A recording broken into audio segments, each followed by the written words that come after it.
Hydrogen train है दुनिया की सबसे ताकतवर हाइड्रोजन ट्रेन है। ये हाइड्रोजन ट्रेन 3200 हॉर्स पावर की है।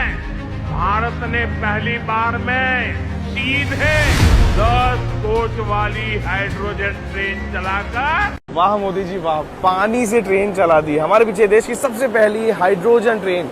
इसकी खास बात यह है कि पानी को पहले अलग किया जाता है हाइड्रोजन और ऑक्सीजन में, बाद में प्रेशराइज्ड वे में जब हाइड्रोजन ऑक्सीजन फ्यूल सेल से मिलती है तब रिएक्शन से इलेक्ट्रिसिटी जनरेट होती है और उससे ये ट्रेन चलती है। उससे ट्रैक्शन मोटर्स इसके चलते हैं और वापस नेचर में यानी पर्यावरण में पानी के वेपर्स ही आते हैं, जिससे पर्यावरण का प्रदूषण भी नहीं होता है। तो ये कैसे मुमकिन हुआ भाई? मेक इन इंडिया, भारत में बनी भारत की अपनी हाइड्रोजन ट्रेन है ये।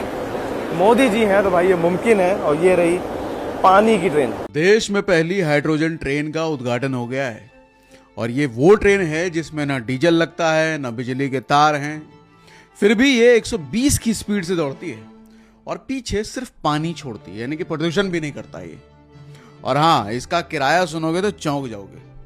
प्रधानमंत्री नरेंद्र मोदी ने हरियाणा के जिंद से आज इस ट्रेन को हरी झंडी दिखाई है और ये जिंद से सोनीपत तक यानी कि 89 किलोमीटर का सफर सिर्फ 2 घंटे में तय करेगी। और इस ट्रेन में 10 कोच है और करीब 2600 लोग एक साथ सफर कर सकते हैं।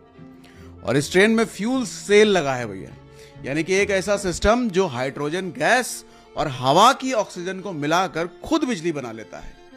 मतलब ये हुआ कि ना धुआं ना जहरीली गैस, बस पानी की भाप निकलेगी इससे। और इसीलिए इसको जीरो कार्बन एमिशन टेक्नोलॉजी कहा जा रहा है, यानी कि पर्यावरण को कोई नुकसान नहीं होगा इससे।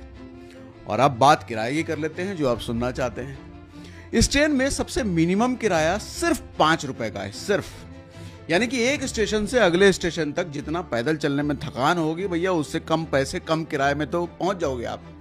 और अगर पूरा सफर करना है यानी कि जींद से सोनीपत तक, तो सिर्फ 25 रुपए देना है।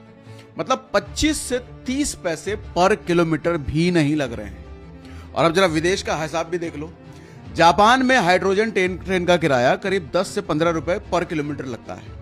जर्मनी में 7 से 10 रुपए और इंग्लैंड में 12 से 15 रुपए पर किलोमीटर तक किराया चला जाता है।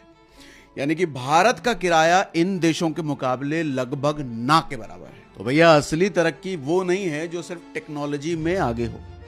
असली तरक्की वो है जो हर आम आदमी की जेब तक पहुंचे।